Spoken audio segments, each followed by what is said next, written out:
കശ്മീരി വിഘടനവാദി നേതാവ് ആസിയ അൻദ്രാബിയുടെ ജീവപര്യന്തം തടവ് ശിക്ഷയെ വിമർശിച്ച പാകിസ്ഥാനെതിരെ ഇന്ത്യയുടെ ആഭ്യന്തര കാര്യങ്ങളിലോ കോടതി നടപടിക്രമങ്ങളിലോ അഭിപ്രായം പറയാൻ പാകിസ്ഥാന് അവകാശമില്ല.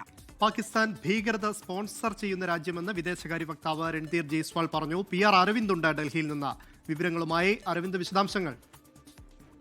നമ്മൾ കഴിഞ്ഞ ദിവസമാണ് കശ്മീരി വിഘടനവാദി നേതാവ് ആസിയ അൻദ്രാബിക്ക് ജീവപര്യന്തം തടവ് ശിക്ഷ വിധിച്ചത്. ഇതിന് പിന്നാലെ പാകിസ്ഥാന്റെ ഭാഗത്തു നിന്ന് ചില പ്രതികരണങ്ങൾ ഉണ്ടായിരുന്നു. കാരണം അനീതിയാണ് നടന്നതായിരുന്നു പാകിസ്ഥാനെതിരെ ചൂണ്ടിക്കാട്ടുകയും ഈ ശിക്ഷാ നടപടിയെ അപലപിക്കുകയും ചെയ്തു. എന്തായാലും ഇതിനെതിരെ ഇന്ത്യയുടെ ഒരു ശക്തമായ പ്രതികരണം ഉണ്ടായിരിക്കുകയാണ്. ഇന്ത്യയുടെ ആഭ്യന്തര കാര്യങ്ങളിലോ അതുപോലെ തന്നെ കോടതി നടപടിക്രമങ്ങളിലോ അഭിപ്രായം പറയാൻ പാകിസ്ഥാൻ അവകാശമില്ല എന്നതാണ് വിദേശകാര്യ മന്ത്രാലയം ഇപ്പോൾ വ്യക്തമാക്കിയിരിക്കുന്നത്. ഇതുകൂടെ തന്നെ പാകിസ്ഥാൻ ഭീകരതയെ സ്പോൺസർ ചെയ്യുന്ന ഒരു രാജ്യമാണെന്നതാണ് വിദേശകാര്യ വക്താവ് രൺധീർ ജയ്സ്വാൾ ചൂണ്ടിക്കാണിക്കുന്നത്. നിരപരാധികളെ കൊല്ലുന്നതിനെ അനുകൂലിക്കുന്ന രാജ്യത്തിന്റെ പ്രസ്താവന അതിൽ അതിശയിക്കാനില്ലെന്ന് കൂടി വിദേശകാര്യ മന്ത്രാലയം ചൂണ്ടിക്കാണിക്കുന്നു. ഇത്തരത്തിൽ നുണക്കഥകൾ പ്രചരിപ്പിക്കുന്നതിന് പകരം മനുഷ്യാവകാശ ലംഘനങ്ങളെ കുറിച്ച് പാകിസ്ഥാൻ ആത്മപരിശോധന നടത്തണമെന്നതാണ് ഇപ്പോൾ ഇന്ത്യ ചൂണ്ടിക്കാണിക്കുന്നത്. പാകിസ്ഥാൻ ഇത്തരത്തിൽ ഇന്ത്യൻ ജുഡീഷ്യറിന്മേൽ ഒരു അഭിപ്രായം പറയാൻ പാകിസ്ഥാൻ അവകാശമില്ല എന്ന് തന്നെ ഇന്ത്യ ഇപ്പോൾ വ്യക്തമാക്കിയിരിക്കുകയാണ്. അമൽ, ശരി.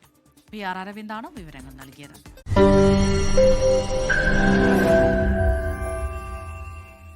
ലോകത്തെവിടെയായാലും ഏത് സമയത്തും 24 വാർത്തകളും ഓഗ്മെന്റഡ് റിയാലിറ്റി പാക്കേജുകളും എക്സ്പ്ലെയിനറുകളും വിശദമായി കാണാൻ ഞങ്ങളുടെ YouTube ചാനൽ നിങ്ങൾക്ക് സബ്സ്ക്രൈബ് ചെയ്യാം.